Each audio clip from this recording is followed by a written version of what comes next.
Welcome back to Unlimited Capital on the Best Ever CRE Network. I'm your host, Richard McGurr. Today, we have a great conversation lined up for you with Gene Trowbridge. Gene Trowbridge is one of the go-to attorneys in our space. I mean, if you've been around real estate syndications, you've probably heard of him. I think his story is what gives him so much credibility to be an advisor, whether you're a fund of funds guy or a syndicator or you're doing deals yourself. He started as a broker. He used to have over 800 LPs when he was doing his own deals and then went to law school at 45, actually. And so I think he is an incredible asset that we got to interview today. Where we really went in on was the fund of funds model. As you guys all know, I'm a fund of funds guy. We talked about the fund of funds model and its legal consequences for both sponsors and the fund of funds themselves. We talked about the legal framework. A lot of big questions about, can I do a fund of funds as a 506B? Do I need to work with accredited investors? Exactly what is the framework of a fund of funds, and why is it such a better solution than the co-GP model? I think you guys are going to love this interview. Welcome to the show, Gene Trowbridge. How you doing? I'm doing fine, Richard. Thanks for having me. Appreciate it. Yeah, it's really great to have you on. You're a brave man. You're a brave man to have an attorney on. Yeah. You know, courage. It takes courage to be in this business. So why don't you tell the audience a little bit about yourself and about your background? Sure. Well, it's interesting how I got started in this industry. When I was a commercial broker back out of college, I found that as I was taking listings on properties or selling people properties, almost every time I dealt with a client, it was an entity. And I didn't know anything about that. So I had to start studying what's a limited partnership document say? What does a general partnership document say? And then over the years, it's pretty much transferred to LLCs. But in that whole discovery, I ran into something called the securities laws, which is just totally different than just real estate. So I started to learn, and after about 4 or 5 years as a broker, I did my first syndication and knew about the documents and knew about the laws, and I liked doing that. So I went on for about 20 years of being a syndicator. And primarily, I built self-storage facilities for sale, not to be a long-term holder. We built them, and half of the stuff I built way back then was sold to public storage because there was a period of time that they weren't doing any building. And so I did that. And then when I got a little tired of that, one year I sent out 1,687 K1s. And that was before there were any platforms, and everything was licking stamps and licking envelopes. And I said, I'd had enough of this. So let's go to the easy life. And I went to law school at 45 so I could be an attorney to practice in the world of securities, which is all I've ever done. And that's where I am now. I represent a lot of clients. I've done a lot of deals, luckily, on syndications, Reg D, A+, some crowdfunding in the private placement market. So that's me. Yeah, thank you for that, Gene. So as you know, this show is really about fund of funds as a major theme here. So fund of funds is a relatively new concept on the market. What's been your experience with it? Well, given that it's new, there's always a lot of questions, both from the sponsor who says, gee, a guy by the name of Richard called me and said he could bring in $2 million into my deal. How do we do that? And then the call from Richard was, hey, I found a deal I like, and I'd like to put some money in there, but I don't know what the rules are. Are we talking about finders? Are we talking about selling a security of someone else? How are we doing all that? So a lot of questions. And I think most of those questions have been pretty much worked through now. There is one area that we'll probably talk about that I hear a lot of, but I don't think it's the issue that everyone thinks it is, but we'll get to that at the right place. Okay. Of course.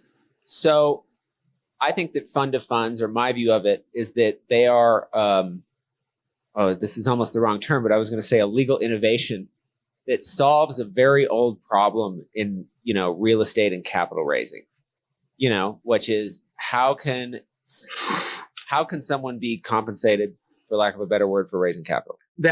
Or not. That's the whole deal, is it? Because right now, as we talk today, there's a very limited legal standard for someone to be a finder and get paid, and very limited.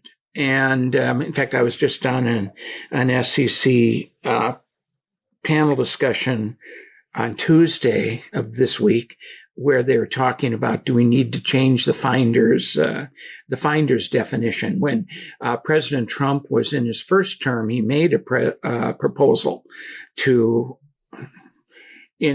improve the definition of finders so that people could be a finder and make some fees.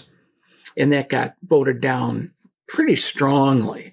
And so now the committee that does that at the SEC is relooking at, can we change that proposal and maybe bring it out? And one of the things they talked about, what's the alternative? Because the rule, what's the rule? You know what the rule is: no transaction-based compensation can be paid unless you're a broker-dealer. And that is an incredibly expansive sentence, by the way. Absolutely. What does transaction-based compensation mean? Is that a percentage of the deal? Is it units? Is it anything that they want to look at and decide that it's a commission, that you're getting compensated for raising money, is going to cause you trouble? And so the committee went at length into the way to dance around that. And it's the fund-to-funds approach that you talked about. Now, I would say that I think the committee is probably going to come up with a finder's proposal that I don't think anyone's going to like. Probably a limit on how much you can raise as a finder, a limit how much you can make, a registration of finders so that they know whether finders are putting people in good deals or bad deals, and the investor can research the finder. So I think it's going to be complicated by the time it's done, but I wouldn't be a bit surprised if by the end of the year there isn't a proposal, but who knows if it goes anywhere. So we're stuck with fund to funds, which works. Indeed. Go on. Well, it works. It just means that Richard puts together his investors in his own offering and treats it like his own offering. And the purpose of the offering is to buy 22% of Gene's LLC on the Main Street apartment buildings. And then Gene takes Richard's entity in as an investor, sends them one check, sends them one K1, and then Richard takes care of the K1s for all the individual investors and the distributions for all the individual investors. And Richard sets up a set of fees inside of his LLC. Yeah. Generally. So I obviously know in detail how this works and why it works. But the core innovation here is that because me, Richard, I have my own set of fees, is that I'm deriving my compensation from my own vehicle, and I was not paid by the sponsor. That's true. Where it gets a little sketchy is when Richard comes to me and says, my people need to get so much of a yield, and Gene, you're an 80-20 split, and I need an 80-20 split. So by the time it gets down to my people, there's not enough of a yield. So can you give me a different class of members? Can you pay me up front? I have one right now where where Gene is paying the fund, not the sponsor, but paying the fund a couple points up front as a compensation for for coming in and investing. So what's dicey about that? Well, I made the point that they're paying the fund, not the sponsor. I think we have a problem if they're just directly compensating the sponsor. Yeah, I hadn't heard of that approach. I mean, the approach that I'm the most familiar with, both directly as well as, I've advised, not legally. I'm a marketing professional. I've advised sponsors on putting together fund of funds program, and that by far the most common way is the different share class. Of saying there's an improved waterfall. If you are able to bring a larger check, so that's the most common way. That was the first one I ever ran into. It's many years ago. I had a company who came to me, and their plan was to go out and raise $5 million, and they were going to raise money for $250,000 minimum from their investors, and their business plan was to go into 5 funds where the minimum investment of the fund was $1 million. Mm-hmm. So none of their people could invest in those funds, big funds, great sponsors, great products.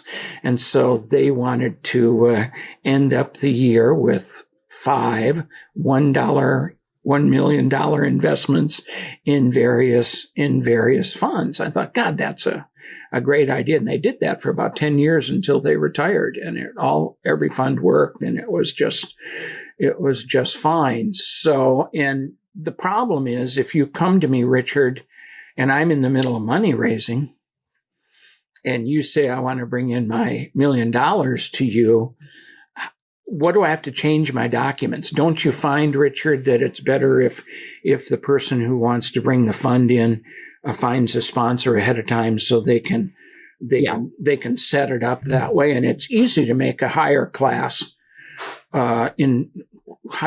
unit, and generally the definition or the determination is minimum investment amount. Yeah, every deal I've worked on it's been like that, where there was a share class set up in advance, or I did another one where there was a side letter that had already been established at a certain minimum, and so that my fund of fund was not the first person to make use of that. There was like, hey, there's a $3 million side letter that is our standard discount for anyone who brings in $3 million, and so you can apply to that. Can I ask you a legal question on that? Maybe. Yes, but you can ask. Did all the investors of the other fund know the existence of that side letter? I do not have the answer to that question, because I think that's something that should be discussed legally, because I think if I'm investing and there's a group of investors out there that are getting different yields, and I know that it's publicized. I know that. It's in the investor presentation. So I'm absolutely positive in my world that every side letter gets to be an exhibit to the PPM, so that everyone knows. I would say that I'm in agreement. Okay. As a sponsor in the principle of that. Yeah. Like every time, I mean, we've never issued a side letter because it's less common in the fund of funds SPV to be issuing a side letter, because usually everybody's around the same point. But I totally agree with you. And then your duty as a sponsor is to disclose. And that when it comes to like my view of risk management is always disclose, because if you did not disclose, you are way more than likely to regret it. So when you find funds of funds that you and your people you're working with are going to invest in, you have to ask them, are they 506B or 506C funds? Correct. And let's talk a little bit about that for people who don't know. I'm doing a 506C, and you're going to bring in $1 million in your fund, all of your people have to be accredited. Yes.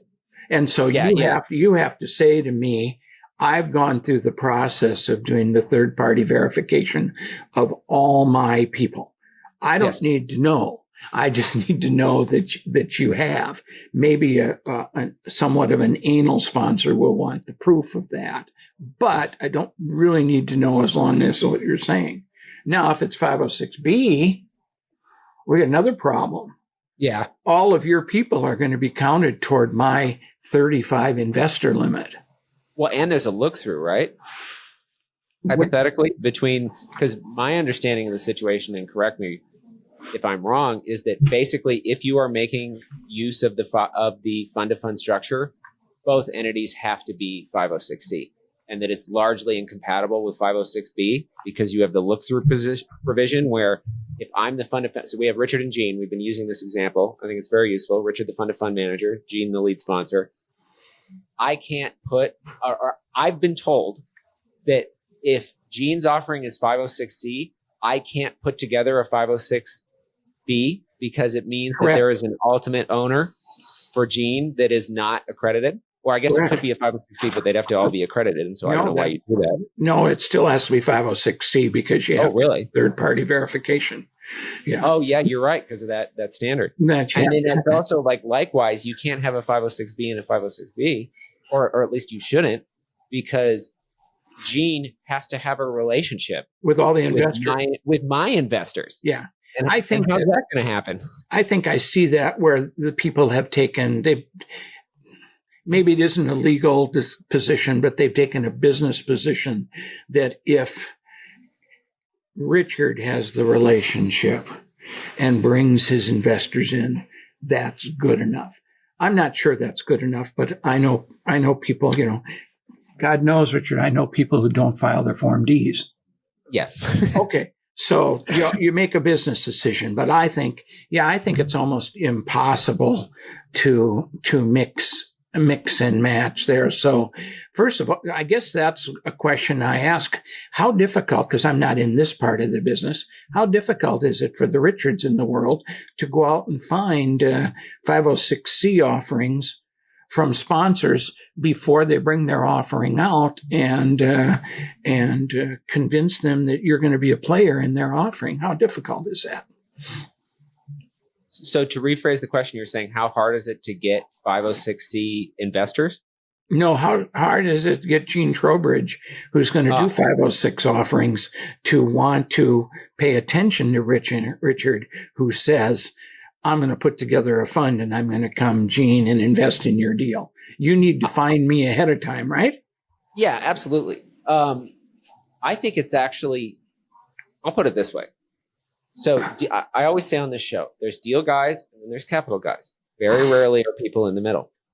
Your average lead sponsor is a deal guy, which means they are obsessed with doing deals. They live and breathe doing deals. I think it's amazing. Like, you talk to these guys, and when you give them an address to them is this enormous story where they're like, oh, I had this deal and then this happened and then this happened and then this happened.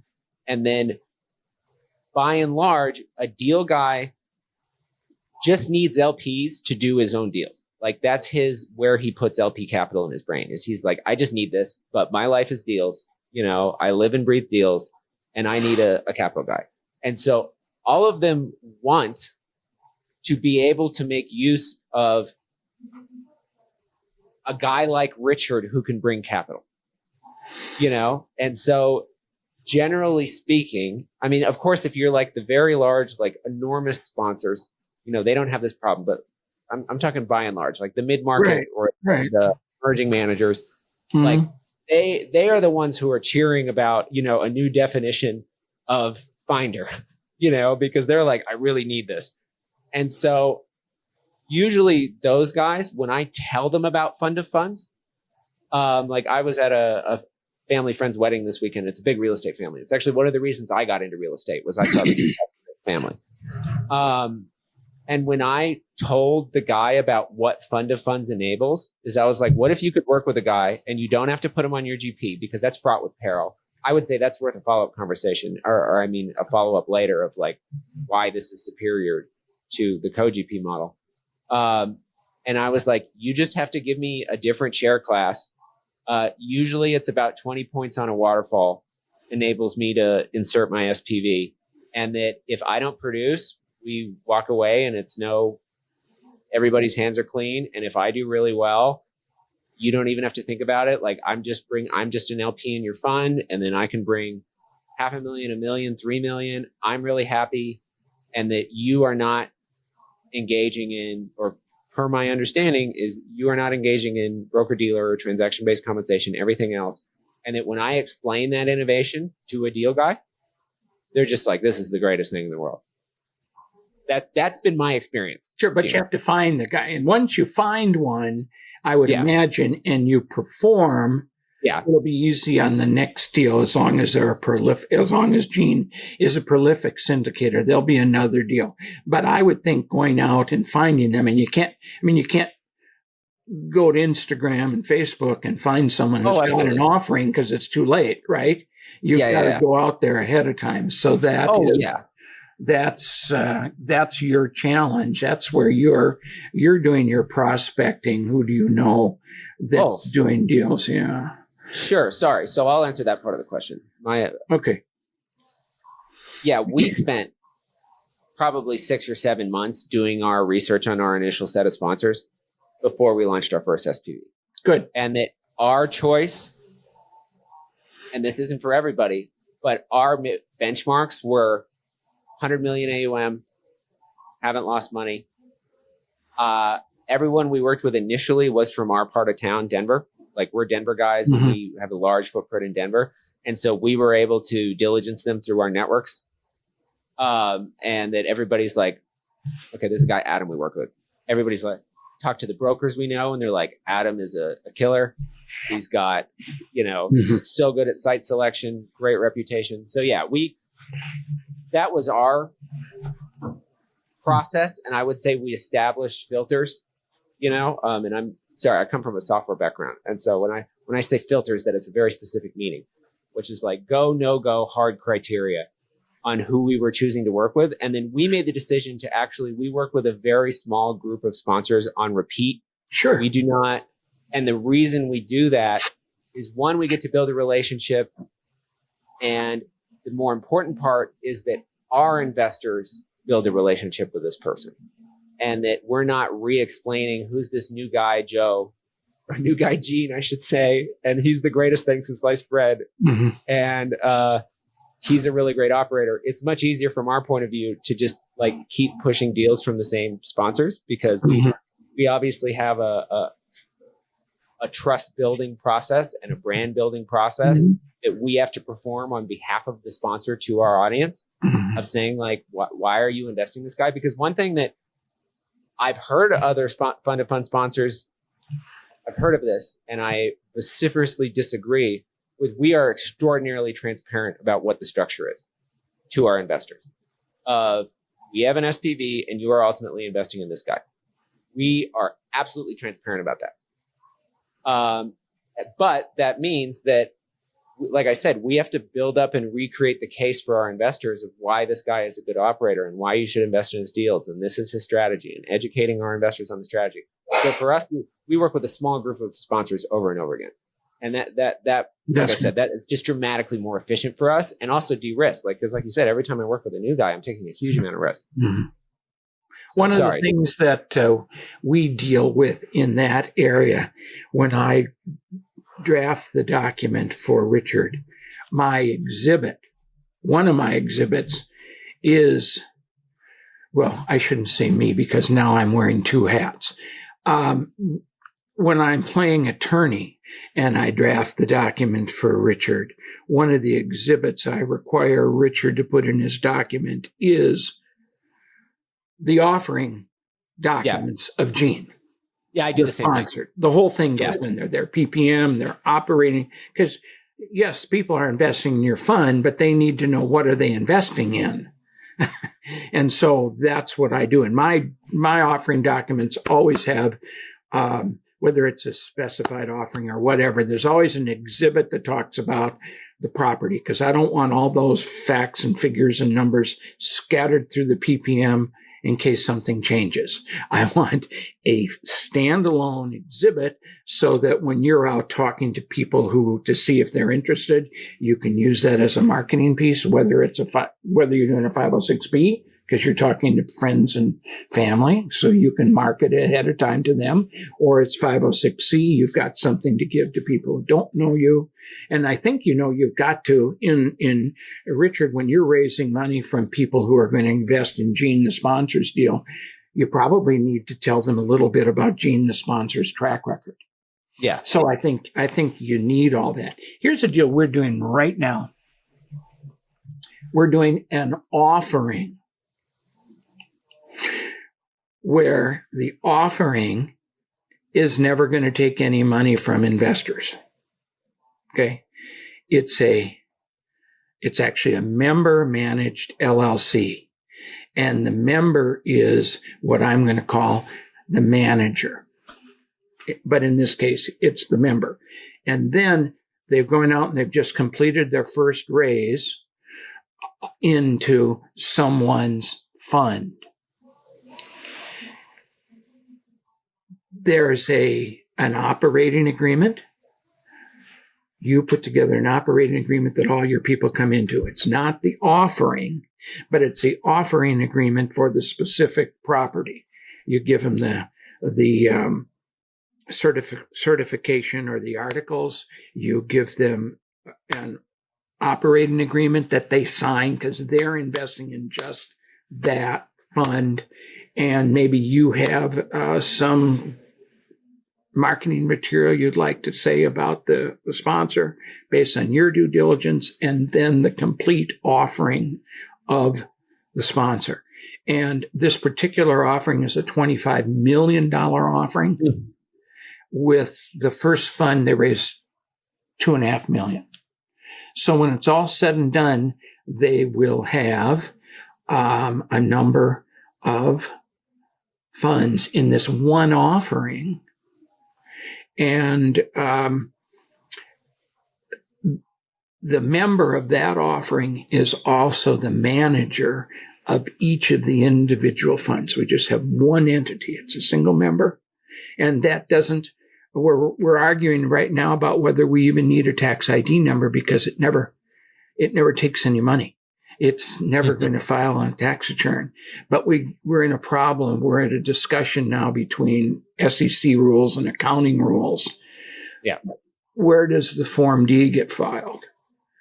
And if we can file the Form D on the big offering, then every state notice, if we get an investor in the first deal from California, we file the state notice. If it's the fourth deal and there's an investor from California, we've already filed the state notice. Yeah, I see. Or in each offering, do we get a Form D and then file a state notice for each offering? And we're researching that right now. And it's a combination of SEC rules and accounting rules. How many tax returns do you want to file and all that stuff? But this is the first one I've done where the offering is going to be a series of fund to funds, and the investors are only going to invest in the ones that they want. Yeah, I can't remember the name of the firm, but it's the Customizable Fund. I've heard of that as well. That's like a very novel thing. I haven't heard of that. It's what you were talking about just now, where it's like a single offering, but the investor is able to go into either this or this or this. Yeah, because investors don't always want to be in a blind pool. Some investors want to know exactly what property they're investing in.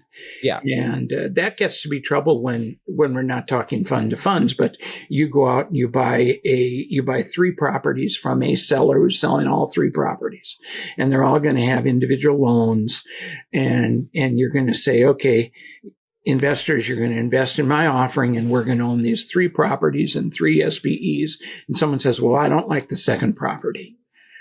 You're screwed. What do you do? You lose that investor. So the fund to fund is kind of an interesting way, and we'll see how it goes. This is the first one like this I've done, and we'll see how my guys go. And I know they're well connected with sponsors because they've done a number of individual fund to funds offerings, and so I think they know where they're going to find their investments. And I think that it's worth explaining what's that a solution to, because when you are running the SPV, I believe that there's something called like the advisory rules where you can't have a blind pool if you're an SPV. Well, that's the area that I think there's discussion on and controversy. I think there's enough, my opinion, is there's enough exemptions to the investment advisory rule that I don't have my clients worry about that. But I am happy that every time we do a fund of funds, the people know exactly where their money is going. I think that's fine. I hear some other arguments, and I actually have gotten some clients who have been with attorneys who say, well, you have to be an investment advisor to do this. And I say no, so I get the client. But, and I just hope to hell I'm right, Yeah. I think we should pivot back to something I mentioned earlier, which was the advantages for both parties over the co-GP structure. Oh, absolutely. See, a co-GP structure doesn't solve the compensation problem. You move in as a co-GP, and you're going to get paid, Richard, you're going to get paid something from me for your role as a co-GP, and it can't be related to fundraising. So now you have to have a specific task, a job, a duty, more than just fundraising, and that's complication. That's complicated in my deal because I have a team of 6 or 7 people. We don't have room for another role. We don't have room. Generally, what I see is investor communications. I mean, you brought in 20 investors in your fund, and they probably would like to see a letter from you with the quarterly report. So we call it investor communications. I don't see anyone's taking the role of being in due diligence or anything like that. I think that's too far down the line to be believable. But I do think the investor relations, and then now you're going to have to sign on the loan. Maybe the lender wants you to sign on the loan, depending upon who it is and what ownership you take. And I think it's bad. And then you're bringing investors into my deal.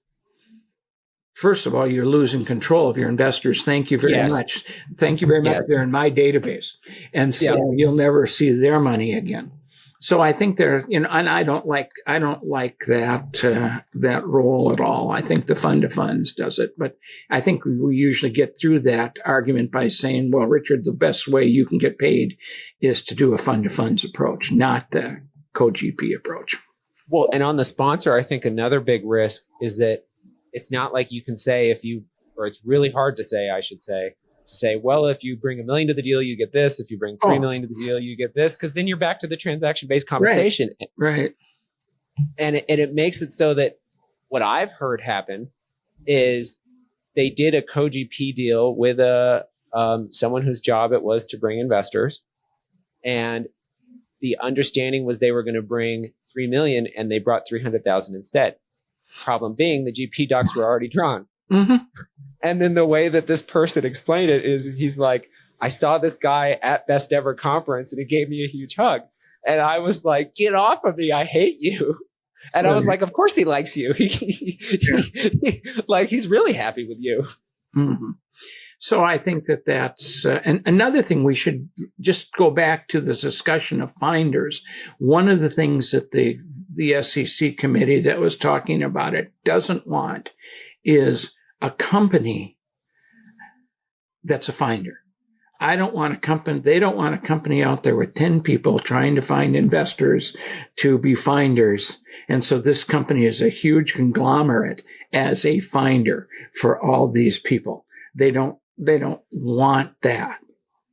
If you, Richard, want to be a finder, maybe there's a way around that, but you're not going to set up a firm to be the Richard Finder LLC. They certainly don't want that. So this gives you an opportunity. I think it's a good way to go, and I'm glad that we're talking about it, and I hope that people take advantage of it. I mean, we've been here and we've been through the benefits. The benefits to Gene, the sponsor, is here comes $2 or $3 million of equity, which is great, without another 35 investors.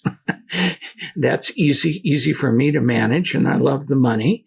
And now I'm building a relationship with you, so I hope you'll do it next time and next time and next time. For you, it's a place that you can actually be a syndicator and make some money from what your real estate experience is, which is finding good deals. And see, I don't like the idea of selling. I don't think we sell anything in the syndication business. I think we show people opportunities and give them a chance to be in the opportunity that we've found. And your investors are thinking, Richard is out there looking at opportunities. I hope to hell when he finds one, he lets me know about it. Yes. That's what you want to do. And when you become your first syndicator, the first time you're ever a syndicator, and people say, have you done this before? And you say, no, but this is all my real estate experience and this is what I've done on my own. Those investors that come in your first deal know that. And they've been waiting for you to come to them and say, here's one that takes more money than I have. So would you like to be part of this opportunity? And if I have the money, I'd buy it myself. I don't. Do you want to do this? And so it's great. Well, what you're getting on there is, I think it's really hard to be an SPV sponsor if you are not also in your own SPV as an investor. Because the best thing you can say is, would you like to invest with me on this deal? Sure. Well, that goes back to, and I don't know if you've seen any of my YouTubes, but I have a good YouTube on the 4 questions, whether they're asking your SPV or they're asking Gene Trowbridge, a sponsor. The first question is, if something happens to you, Richard, what happens to my money? So you've got to have continuity. There's got to be in the manager entity. There's got to be more than one person, period, or I'm not investing in. I wouldn't do the legal work. If you're coming to me, well, I want to be the individual managing member, we'll go find someone else because it's not fair to the investors. There's been COVID, there's bankruptcy, there's all sorts of things that can happen. So you can't do that. Number 2, have you done it before? You've got to have some answer to that and get by the first deal. Number 3, skin in the game. What skin in the game you have? Because you're not going to be asked to sign the mortgage. Gene signs a mortgage, so I've got skin in the game all the time. But you and you don't have to do anything, so it better be cash. It better be cash. You better come to the table with cash. Now, if your minimum is $100,000 in your deal, I don't think you have to invest $100,000. You have to invest. Now we're in marketing. First of all, legally, you wouldn't have to invest anything. So it's a marketing question, right? How much does Richard have to invest in this deal? So I'm satisfied he has skin in the game, and you have to work that out. And then the last question is, what about liquidity? Well, in your SPV operating agreement, you're going to have voluntary liquidity and involuntary liquidity sections. And so the people come to you and say, now I need my money back. How does it work? And that's going to come from you. It's not going to come from Gene, because Gene doesn't have any nexus with your investors. So you just need to do that. And you're one investor, so it'd be hard for you to go to Gene and say, okay, we want total liquidity. Very difficult.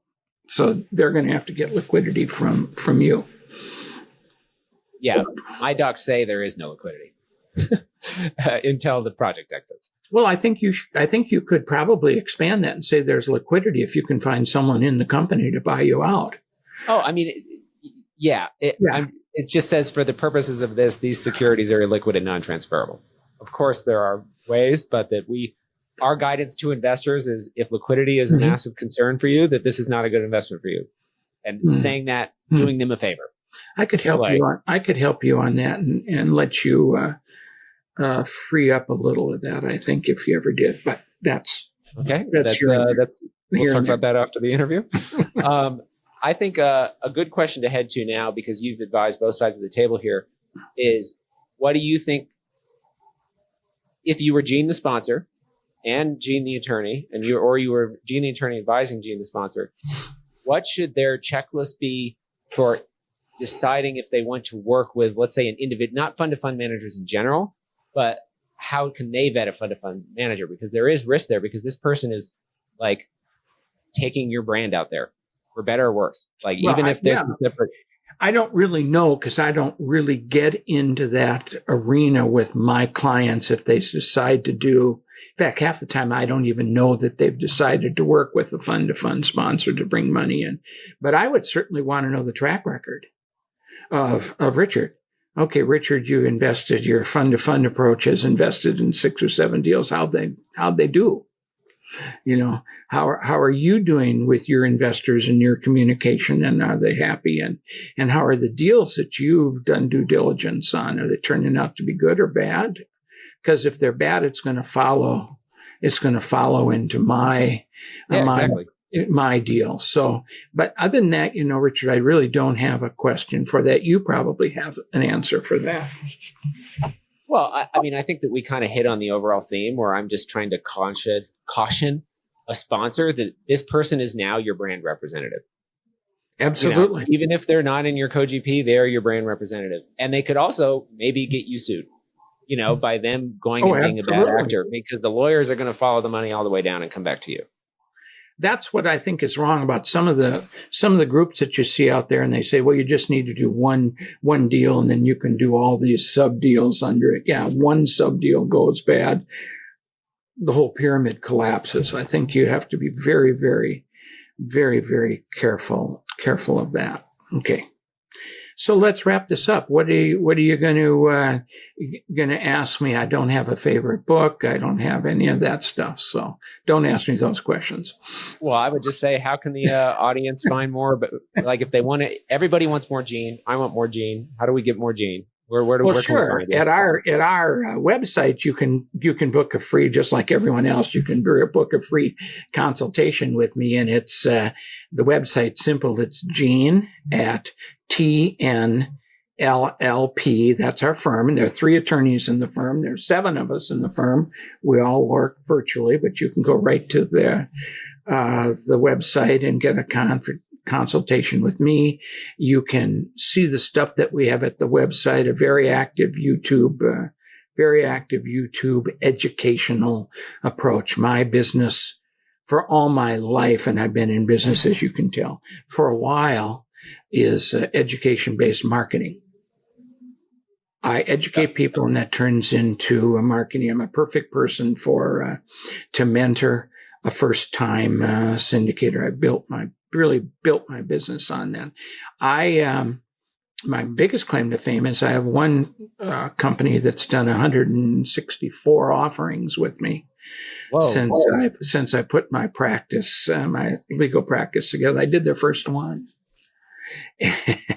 And that's pretty exciting. And then I've had people who've done one and say, gee, I don't like that.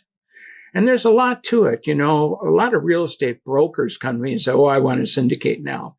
But the difference between a broker and a syndicator is a whole mindset. See, a broker, you do a deal, and when the deal closes, you get paid and you're gone. A syndicator, you take their money. You don't really, but that's what they think.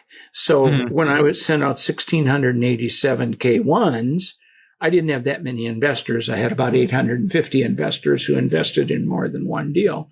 But one of the things that I found is the care and maintenance of investors can become overwhelming. And it got overwhelming for me, and I didn't want to build my staff and my office space and all that stuff to continue on. I didn't want to do that. So I left the business. So that's how they can get a hold of me. I'll give my direct phone numbers, 949-855-8399. That's my cell. That's my office phone. I answer all my own phone calls. Very good, Gene. And of course, if you want more unlimited capital, we're every Monday on the Best Ever CRE Network. Thank you, Gene, and have a great day.